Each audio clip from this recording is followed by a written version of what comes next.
ஒரு French lady இருக்காங்க. அவங்க பாத்தீங்கன்னா இங்க இருக்கிற ஒரு 100 நாய்க்கள் அவங்களுக்கு தேவைங்கிறது, அவங்களுக்கு சாப்பாடு கூட வசதி இல்லாம ரொம்ப கஷ்டப்படுறாங்க. அப்படி இருந்து ஒரு 100 நாயை கொண்டு வந்து அவங்க இடத்துல வச்சு அதுக்கு சாப்பாடு போட்டு வளர்த்திட்டு இருக்காங்க. அவங்க அம்மா ஆபரேஷனுக்காக இல்ல பிரான்ஸ் போய் அவங்க அதை நடத்த முடியாம இருந்த சூழ்நிலை நான் அதை பார்க்க போனேன். அன்னைக்கு போய் அதுக்கு போய் உதவி செஞ்சுட்டு வந்தோம். அப்போ அதான் நினைச்சோம், ஒரு பிரெஞ்சு லேடி அவங்களுக்கு இந்த மண்ணு மேலேயும் இங்க இருக்கிற ஒரு விலங்கு மேலேயும் இவ்வளவு ஆர்வம் இருக்கு.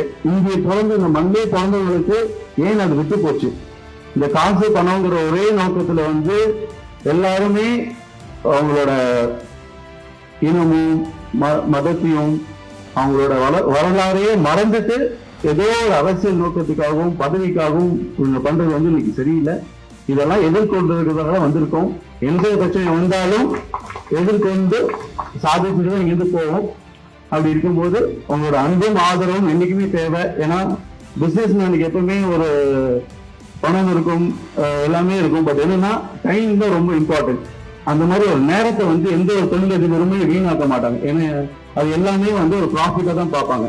அப்படி இருக்க நிலைமையிலும் நான் என்னோட நேரத்தை ஃபுல்லா மக்களுக்காக ஒதுக்கி நான் இங்க வந்து என்னோட லாபத்தெல்லாம் விட்டுட்டு நான் ஃபுல்லா வந்து அரசியல் இறங்கி உங்களுக்காக நான் சேவை செய்யறதுக்காக வந்திருக்கேன். உங்களோட அன்பும் ஆதரவும் என்னைக்குமே இருந்தால் நான் கண்டிப்பா புதுச்சேரியை சிங்கப்பூரா மாத்தி காட்டுவேன்.